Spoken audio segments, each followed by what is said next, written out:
Appalachia. Everybody in the world has a reaction to that word. Makes folks think everything from beautiful mountaintop views, dangerous hillbillies running through the woods with a rifle in one hand and a jug of shine in the other, to trailer parks, drugs, and blame near everything in between. The Appalachian Mountains are the oldest mountains in the world. They once towered 30,000 feet into the air. They stretch along the eastern U.S. from Canada through 14 states all the way to Louisiana. Folks that live in these mountains have seen and endured enough things to have happened to them to make a preacher cuss. Hello, I'm Larry Bentley, and I was born and raised in the Appalachian Mountains of Southwest Virginia, and I was raised there by folks who lived for generations right there in the heart of them old mountains. Come with me and we'll take a look at some of the odd, awful, and legendary things that have happened within my beloved mountains, and we'll be traveling a bit outside the area as well, looking through the eyes of an old Appalachian at some of the crazy that done spread itself around outside the area there as well. Welcome to Season 6 of Appalachian Murder, Mystery, and Legend. Howdy, my good friends. I hope you're doing well today. Thank you so much for stopping by. Now, most of the time we usually are running the mountains and hollers of Appalachian Mountains talking about murder, local legends, and bodies buried in somebody's backyard, or maybe been buried there where somebody's backyard happened to end up. But today we're taking a little road trip. We're heading out west, out to the flatlands of Jefferson County, Kansas. Now, I know what you're thinking. Hey, nutball, ain't no mountains out there in Kansas. And you're right, but stupidity, corruption, and pure unadulterated evil, well, it don't need no elevation to thrive, apparently. You know, they might be congested, all that stuff congested up in the Appalachian Mountains, but it grows just as well out in the cornfield as they do in any holler I ever been in, and they lead to stories that, well, they need telling too. Today, we're talking about a story that, well, it'll make your blood plumb boil hot enough to peel that old-time lead paint right off the windowsills. That's a story of two brothers. One was a working daddy, a God-fearing man. The other was, well, let's just say if he had a brain, he'd take it out and play with it. But he had something worse than a brain, or worse than one brain he could take out and play with.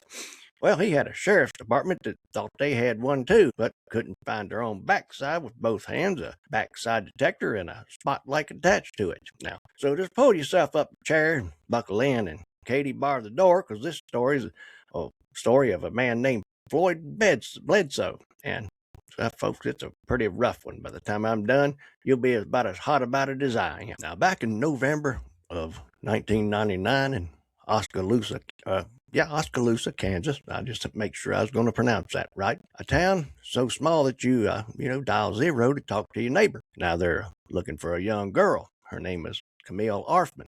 14 years old, just a baby really. Now she went missing. Now, try as I might, and I reckon it's because of what happened in this tale that there ain't much that I could find about the poor girl Camille. Now she was Floyd Bledsoe's wife's younger sister, and she had been living with Floyd and his wife Heidi so that she could get her schooling back on track. About all they knew on the day that she went missing was that she made it home on the school bus and then was gone. It's sad when the case gets so screwed up that the actual victim gets left twisting in the wind, ain't it? But now in a small town like that, secrets don't stay secret long. Yeah, it ain't like a city where you can just disappear into a crowd. Out there, it's kind of like being in the mountains. Them crickets see everything, and, well, by golly, they'll let you know something going on a lot of the time. A couple of days later, a man walks into the Jefferson County Sheriff's Office. His name is Tom Bledsoe. Now, listen to this one. Tom is the older brother of Floyd, and Floyd's, the younger, like you said, God-fearing, hard-working man. Now, Tom, he walks in, and looks like 10 miles of washed out and bad road, and he's carrying a 9mm handgun, which he immediately slaps down on the counter. Now, he says, plain as day, I killed her. I shot Camille Arfman, and here's the gun. I'll take you to the body. And folks, that's a direct quote. Now, in my experience, when a man walks in, confesses, hands you the murder weapon, and takes you by the hand straight to the victim, there ain't a whole lot left of conviction, and that somebody will be staring out the window of the cell until long after their hair in their head, what ain't turned loose is done turned gray. Now, wrap it up, you get some biscuits and gravy, and you call it a day. Sure enough, though, Tom leads them to the field where there lays poor Camille, shot 4 times in the back. It's sure enough a tragedy. this point, it seemed like to me justice was fixing to be served up on a swift horse. But if justice actually rode a swift horse, well, we wouldn't have a podcast here today, would we? See?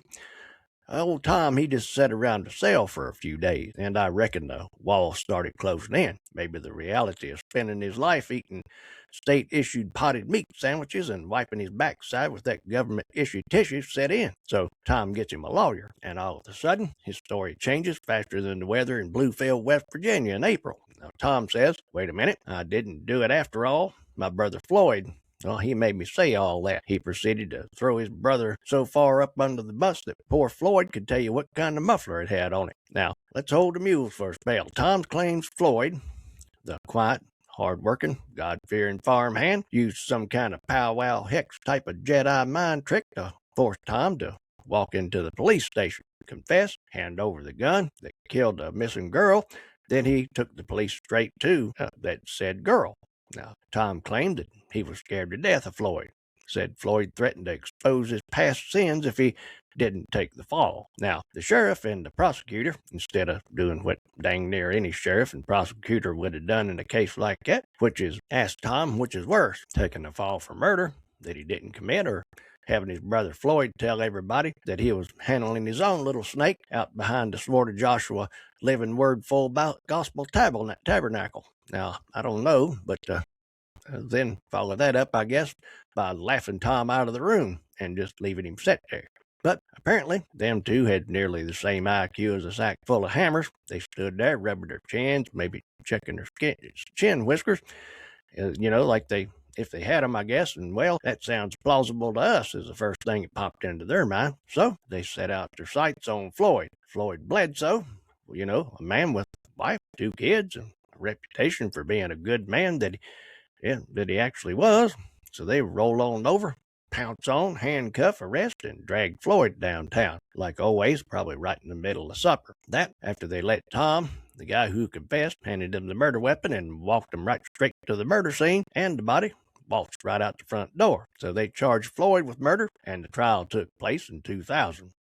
Now, and that is, I guess, what you would call a kangaroo court, folks. As we say in the mountains, it's a pig in the poke.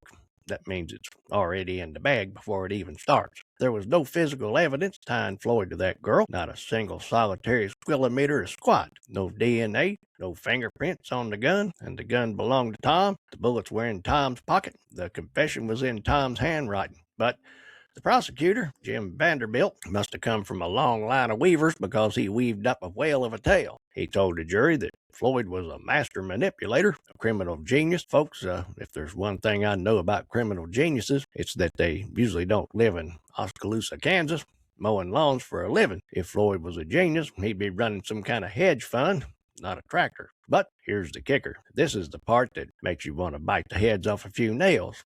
The police would give Tom a lie detector test when he would change his story, just to find out if he was telling the truth. And results were downright shocking. Not to us whatsoever, but the idea was that, they were going to prosecute Floyd. The machine nearly blew a gasket, telling them that Floyd was lying like a cheap rug. Probably burned up when they asked him the first question. Now, did the jury hear about that? No, sir. It's not admissible in court. Now, to be fair, I understand that part, but they suppressed everything to do with Tom, period. They wanted a conviction, and they didn't care who they pinned it on so long as the paperwork was filled in by supper time. Now, the jury deliberated, and I don't know what they were smoking, running up, or drinking in that jury room. Maybe some bad moonshine, or maybe somebody saw to it that the jury with the past that could be held over their heads was selected. There's always a possibility that they were just plain brain dead too, but I don't want to be too hard on them because it really just boils down to how they were presented the case. And I do say case because there sure as hell wasn't any evidence. I reckon they ate supper before they came back with the guilty verdict: first-degree murder, kidnapping, and indecent liberties. Floyd Bledsoe was sentenced to life in prison, which was probably followed up by the judge saying something along the lines of, get him out my face before something bad happened to him, because we know that, from one of our deviant reports that judges ain't above crawling down off the bench and throwing hands if they feel they need to. Now, the gavel dropped, and Floyd was promptly pounced on and dragged off to start serving his sentence.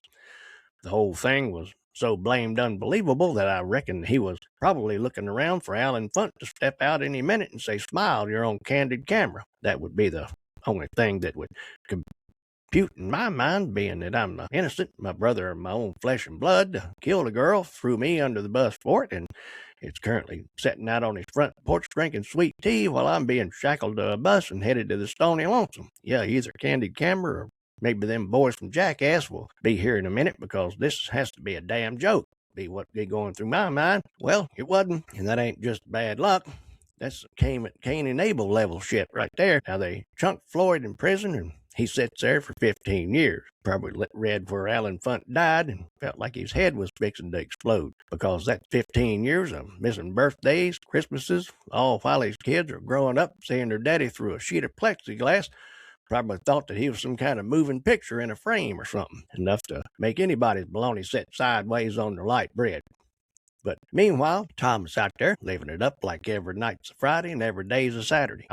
You know, the truth is like a bobber in a fishing line. You pull it under for a spell, but eventually it's going to pop back up. Floyd never stopped fighting. He was a model prisoner. He knew down deep inside that sooner or later something had to give. He kept the faith, and finally he got some help. The Midwest Innocence Project. Now, these are the angels of the legal system for folks who are innocent. Now, lawyers who actually give a furry little rat's rump, they are in this thing. And in fact, the only complaint that I've ever had about any of these innocence projects is why it takes so long for them to get involved. Now, I know that it may not be that way all the time, but it seems like all the stories that we get involved in take a good number of years for somebody to come help. But I reckon when you're trying to undo a major conviction that the convictors don't want touched, it takes a little bit of, to get them ducks in a row. Anyway, them folks started digging, and in 2015, science finally outrun stupidity. They got a judge and to order a new DNA testing. They tested the autopsy kit, and guess whose DNA they found? Now, that sure as hell wasn't Floyd's, I can tell you that much. It was like we all suspected, it was Mr. And folks, no DNA don't lie. It's the guilty people that lie. That just looks at you and spits the truth on you like hot coffee. By then, walls are closing in on Tom again. That's November 2015. Now, new evidence is coming out. Tom knows his jelly's getting ready to turn to rock candy, and he knows he can't blame it on the mind control this time. That's when Tom goes missing. Most of us are thinking, of course he did. Now go pounce on that piece of dog squeeze and drag him on out, because he sure as hell ain't smart enough to stay hid too long. Now they finally found him in a Walmart parking lot in Bonner Springs. He's sitting in his car, curled up like a wet fish, deader'n a doornail. Now, he took the coward's way out and offed himself. Now, I ain't gonna judge a man's soul. That's above my pay grade, but I dang sure judge his actions on earth if I can. Tom Bledsoe left a trail of destruction a mile wide and 15 years long, but he did something at the very end that pert near all dog squeeze does. He left his manifesto because in his mind he was just that damn important. He wrote, "Floyd is innocent. I killed Camille Arfman. I'm sorry." And he included details and the things that only a killer would know, and he confessed for the last time in that letter, or that manifesto, I guess you'd call it. He then decided he'd inhale some lead just to put a period on the statement. So you'd think that the prosecutor, if he was a compassionate human being, would rush down to the prison and unlock the Floyd's cell his dadgum self, right? Well, you'd be thinking that they'd be apologizing and offered to wash Floyd's car and mow his lawn, maybe. Yeah, like a real down-to-earth human being person would do, and with the slightest bit of empathy. But nope.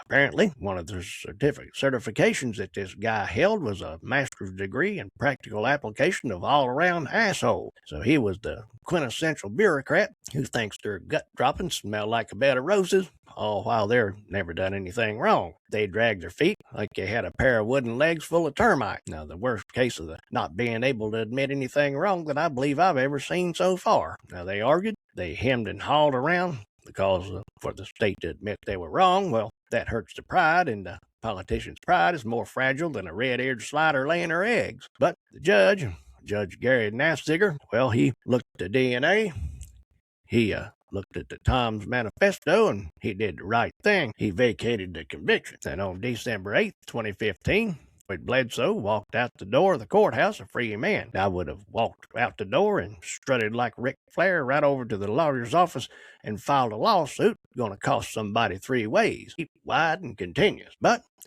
he was a better man than I am. He didn't come out mad, didn't come out screaming for vengeance. He come out talking about grace. He said you can't hold it and on to hate, it'll eat you alive. The man has more backbone and integrity in his little fingernail than the entire prosecution team had in their whole bodies. Now, the state of Kansas did eventually pay him out a settlement of $0.1 million. That sounds like a right smart bit of money, but if you divide that by 15 years, Ike Smith tucking his kids in, I'd say that ain't nigh on near enough. There ain't enough money in the Federal Reserve to pay for lost time, and as for people who put him there, the ones who hid the evidence, they got immunity. They got to keep their pensions and they got to retire. That's the part that sticks in my craw. That's the part that keeps me up at night. And in Appalachia or Kansas or anywhere else, the system protects its own. And if anything about it needs changing, well, that's it as far as I'm concerned. To make them egotistical maniacs serve the same amount of time that they took from somebody else, and some of this stuff would stop.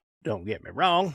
Nobody wants to tie their hands when it comes to putting away the real piece of dog squeeze that needed putting away. Just don't hide and manufacture evidence to do it. To me, the lesson on this one is Floyd Bledsoe's spirit. That is, you can take a man, strip him of his name, lock him in a cage, and pile lies on top of him like dirt on a grave. But if it's got the truth on his side, he can claw his way back out. That makes Floyd Bledsoe a legend in my book. We talk about monsters on this show a lot, and in this case, the monster was a brother in a system that didn't give a shit about the truth. Floyd, well, he lives a quiet life now. He helps other wrongfully convicted folks. He's a hero, plain and simple. And Tom, well, I reckon he's explaining himself to a judge that knows the difference between truth and a lie and don't accept plea bargains. And I'm glad he's got a tough road to hoe. Well, I hope you got something out of our program today. If you did, please rate and review the podcast, or if you're watching on YouTube, Spotify, or Rumble, throw us a like, and don't forget to subscribe or follow wherever you watch or listen. On over to Appalachian Murder, Mystery, and Legend podcast group on Facebook, where we talk Appalachian or about anything else you want to talk about. I'll be back real soon with another Appalachian murder,